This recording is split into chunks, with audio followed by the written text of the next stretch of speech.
Thanks, Chris. And I know we have a lot of different attendees across the country here. So first off, I want to say good morning and thanks for joining, and good afternoon as well, and thanks for joining. So what we want to do in this portion of the webinar is to actually go through a small demo that just kind of showcases, some use cases of Power BI, and also some different stipulations of when you might want to incorporate additional traditional tools like SSIS, SSAS, and SSRS in addition to Power BI. So first, what I wanted to do is kind of step through and recap some of the screens and some of the interface of Power BI. As you can see, I have Power BI Desktop open, and as Chris mentioned, this is a free download. You don't need a Power BI account in order to download and start playing with reports and building some different reports. However, I do recommend signing up for PowerBI.com so you can actually, publish reports if you need to use it, organization-wide. So if you can see here, it's very, intuitive how the interface is laid out. On my left-hand side, and I just want to go through this very briefly, is we have the reports area, which is here. So this is literally giving us some visualizations. Right now I've clicked on a horizontal bar chart, which just comes up as, a gray blank simulation of a chart at this point. When I actually add data and add a data set, you will see columns or fields here, which are drag and droppable into these different areas in your visualizations, which will then reflect in your graph. Also here, when we actually add some data, we will also see the outline of the data here, which would resemble like a table or an Excel spreadsheet. Below that, we also have what looks like 3 different tables, which defines how we can create a data model or define relationships between multiple tables or data sources here. And this is useful when you need to kind of expand on some reporting and what you're trying to do, and you have data in a couple of different places. You can literally build a data model here. At the top here, we can literally edit queries, we can enter data, we can select to get data from different places, and then obviously in our data model, we have information here. At our report level, we have some of the same functionality, and when you're not able to use certain functionality, it's grayed out here. So what I want to do now is I actually want to talk about the data that we're going to be showing in this demo. So everyone on the call may not be, a statistics fan. However, everyone on the call is a part of or runs some type of a business that incorporates some sort of data somehow that needs to be able to explain things in your organization, answer questions, or analyze data over a period of time, etc. So Power BI is useful for that regardless of what data you actually throw at it. What we're going to actually showcase today is NFL passing offensive stats. So our central office for REX is located in Pittsburgh, Pennsylvania. So as you know, we're probably all Pittsburgh Steelers fans. And I apologize for those across different regions who are on the call if you're not a Pittsburgh Steelers fan. However, you could tailor this kind of a report to your team of liking. So you can utilize it that way. So what we'll be doing is I'll actually show you the data. I just pulled together some passing stats for the entire offense across all 16 games for the 2016 season. So you can see here, it's a traditional spreadsheet. You might have spreadsheets laying around like this in your organization, or you might have end users or business analysts who have exported data out of databases, or who have massaged data in different ways and collected it different ways in order to perform whatever their day-to-day operations are in analyzing the data or reporting off of the data, etc. So you can see here I have some different fields that indicate stats such as interceptions, touchdowns, completion percentages, completion attempts, games, which game it was, or I'm sorry, this is a summary of games, so it's overall 16 games in a season, and then teams.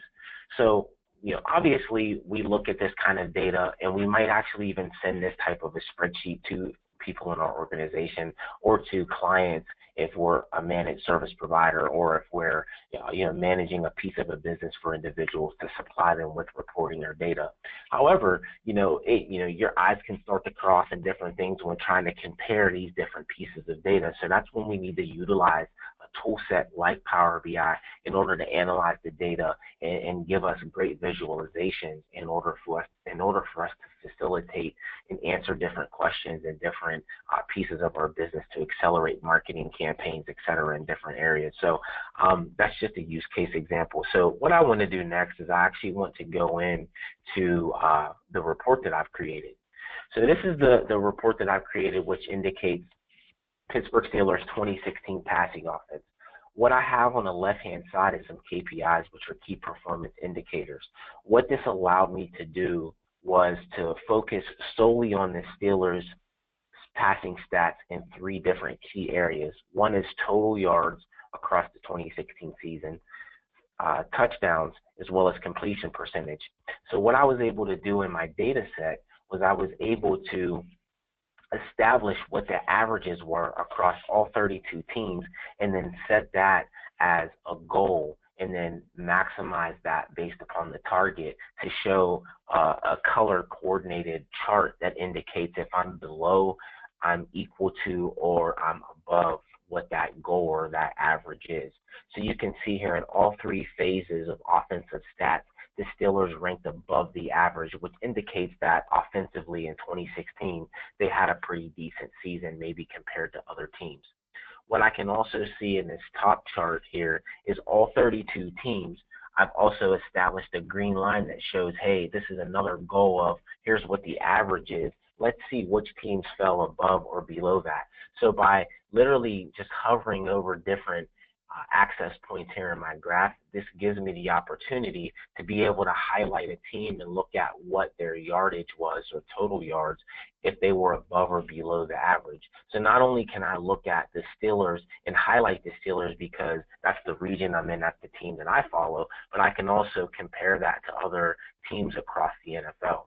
Now, if I wanted to do more of a side-by-side comparison, what I've been able to establish here is 3 additional graphs, or charts, I should say, that resemble what the Steelers' total yards, touchdowns, and completion percentage was. The unique things about these graphs is when I first open this up, the graph is blank. It doesn't showcase anything. Why I wanted to do that, and this is just one of the capabilities that would allow a tool like Power BI to accomplish for you, is that I only want to see, sometimes when you talk about, design and visualizations, one thing you can get into is, building graphs and charts inefficiently that, are hard to read or hard to establish, what you're trying to get from that or what kind of story you're trying to tell with that visualization. So because these charts are fairly small, if I were to try to plot all 32 teams in these smaller areas, it may become unreadable, or we may have a scroll bar down here which would require us to scroll. However, in order to encompass all teams on one graph, I have a more wider horizontal up here. Down here, I wanted to focus more specifically on selecting a team to compare against the Steelers to get a side-by-side comparison of the Steelers versus one specific team instead of all teams here at the top. So what I've designed here is I have a slicer that has all 32 teams. These graphs will not populate unless I actually choose a team. From that standpoint, it will show me the statistics across all 3 charts for that one team compared to the Steelers chart here, or numbers according to the Pittsburgh Steelers 2016 passing offensive stats. How I've been able to do that, and this is where some advanced design and development comes into place, is the query language that is utilized in Power BI is called DAX, and it's an expression language similar to expressions in Excel. What it allows you to do is to custom build new measures that you can facilitate in your graphs. So what I've been able to do, if you look here, here's a list of my fields that I have displayed. If you look here where I have highlighted, there is a team select. Beside it, it has an icon of a calculator, which indicates that it was a calculated measure that I actually created that was not in my spreadsheet. If I look at that, by just clicking on it, I get an expression editor at the top here, which will allow me to plug in some sort of an expression to facilitate what I want. What this is basically an if statement to calculate a count of teams that are selected within my group. So what that means is that if a team is selected here, then it will result to true. If not, it will result to false. how I was able to apply that to each one of these graphs is to actually click on a graph, which will allow me to edit that graph. Under filters, I was able to supply a filter to say, filter this graph and only display if a team selected is true or is equal to 1. So because I have not selected anything in my slicer on the right-hand side, you can see nothing shows up. Once I do that, then all 3 graphs will populate with the statistics compared to that specific team against the Pittsburgh Steelers. And so if we take, just by looking at this, what if I wanted to look at, I already know by hovering over this, the New Orleans Saints had almost 1,000 more offensive yards than the Pittsburgh Steelers. If I can look here and then also look here. But what if I wanted to, it can kind of be cumbersome sometimes depending on what kind of statistics information or how much is involved in your charts and graphs to basically hover over this and then, make your eyes go back and forth between the two. It's easier to facilitate that across these graphs. So if I find the New Orleans Saints here and click, you can see that this now, because a team is selected, populated across every graph. This is a lot more visually appealing to compare also against the average for both teams across all 3 graphs. That way, if I want to select any other team, the New York Jets, for example, which were clearly clearly below the Steelers in a lot of different offensive areas, that gives me the opportunity to see that side by side. So that's how I facilitated this chart. What I would like to do next is actually show you, step through this portion of it and show you that this is a visual representation of the spreadsheet when you import. When you go to the data modeling tab, this shows that this is one result set or one table. If I wanted to create a data model here, what I would be able to do is import more data, which would indicate, if it was one spreadsheet, indicate another table here or another result set of some sort that I could actually create relationships between the two if I wanted to expand on the granularity of data that I have fulfilled in my chart or in my report as a whole. So that brings us to another situation that I wanted to talk about, and that's, proper data modeling.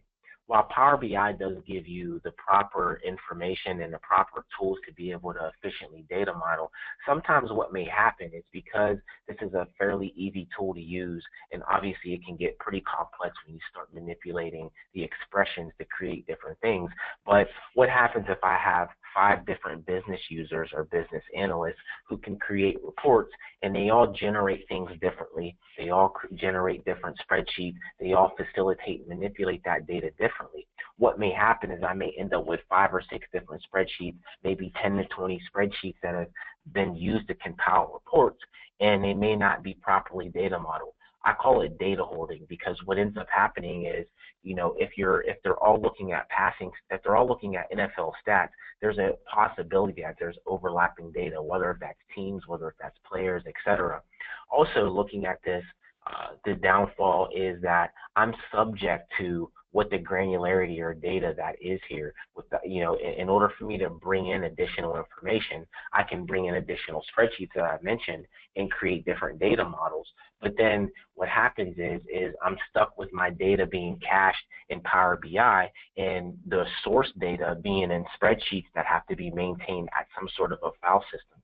Now, an easy way to facilitate that from a data modeling perspective would be to maybe create some sort of a metadata layer that tells me and explains to me a FTP share or some sort of file share on a server, what the security is for that server, encrypt that, and what those spreadsheets are and a description of those. So anyone who needs to compile reports or they need to add to that can add to that repository, document that, and then you have sort of a metadata layer on top that can facilitate for your business users or end users who are creating reports, or even developers, where things are located and what exists in those, so we can coordinate that data appropriately.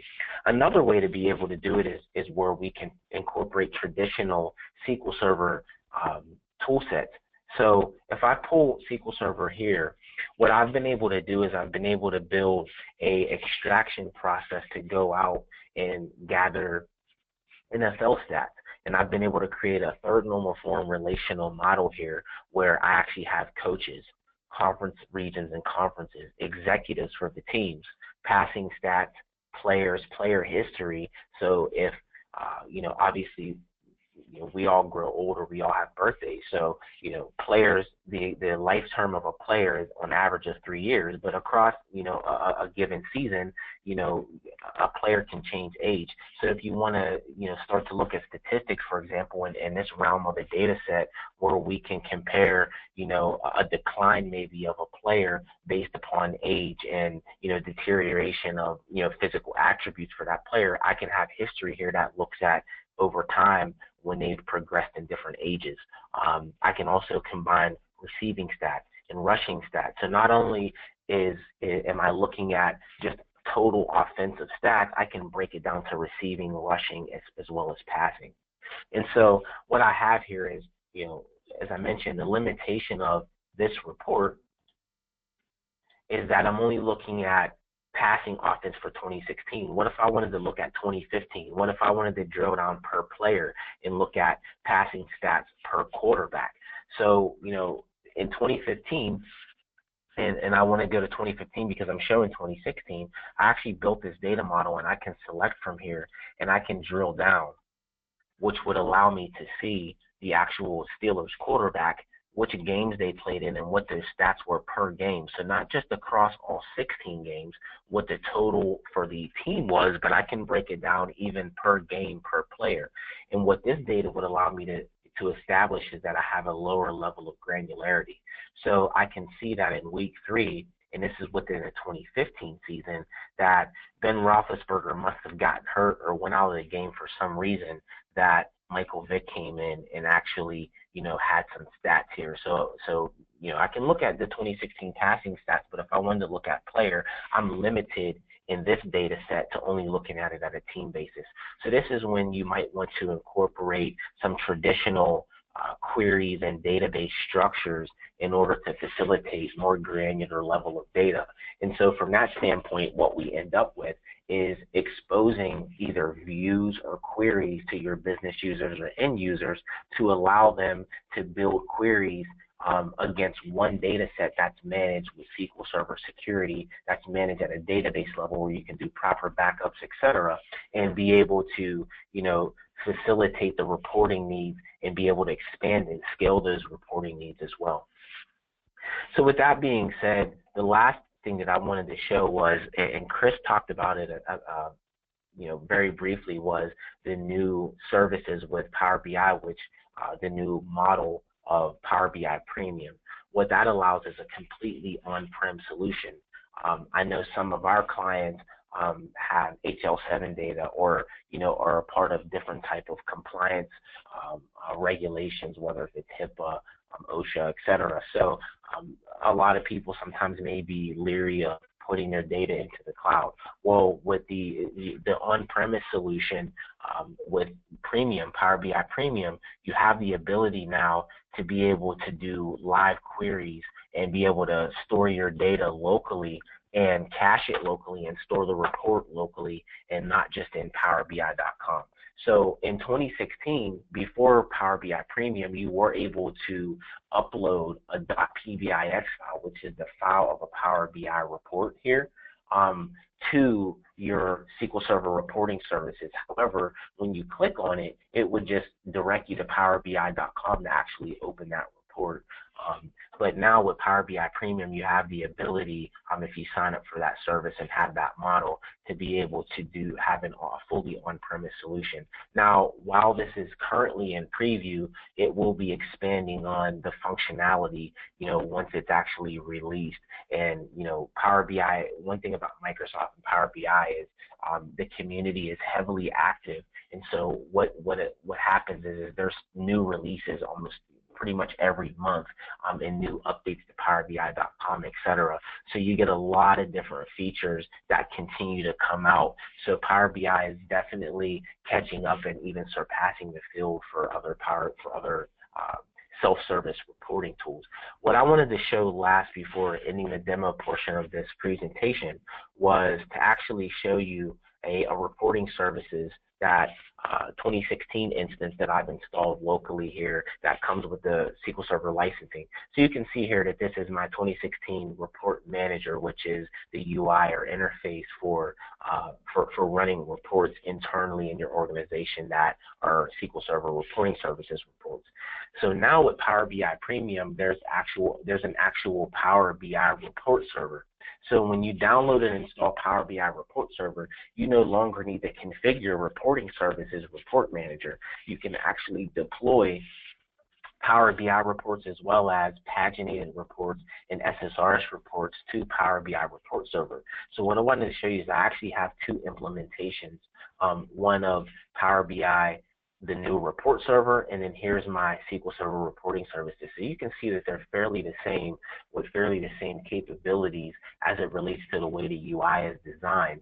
The difference here obviously is you know, the heading or title is different because this indicates that this is the Power BI report server. At this time in the preview version, you cannot it only works for Power BI reports that are live query or direct query against an analysis services either in Azure or analysis services on-prem. Because my Power BI report was a cached report, so the data set was actually imported into Power BI, I cannot upload this currently in the preview functionality of Power BI report server. Just to kind of show you that. Now this, I'm assuming this will probably be changed in later releases of this, but if I select my dashboard here, which is the .pbx file that I described, and click open, it'll try to load it, but then it'll come back and say, you know, it contains an unsupported data source connection or embedded data, which is what it is. This version of preview only supports analysis services and Azure analysis services. So I'm assuming though in the future, once this is released, you'll have further capability. So with that being said, you know, that ends this demo portion of the webinar. You know, I'll turn it back over to Chris and Kelly at this time. Thank you, Jeremy. We did have a couple questions come in from the audience, so I'll begin with the first one.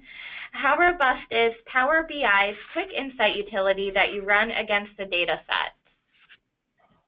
So the Quick Insight utility is a very innovative tool, and I think that it provides, you know, users who don't necessarily know exactly what story they want to tell or what they want to get from the data, so they can, you know, use that functionality in order to give them some sort of an insight into the data that's in the report. I think, you know, Microsoft has made significant improvements with it. I know based upon some people in the community and some different use cases that it hasn't, you know, exactly when it first was available, it didn't display or had some issues with the insight portion of it, but you know, I've used it a few times just to test the functionality out, and you know, I've found it to be intuitive, and I found it to be useful in some certain cases.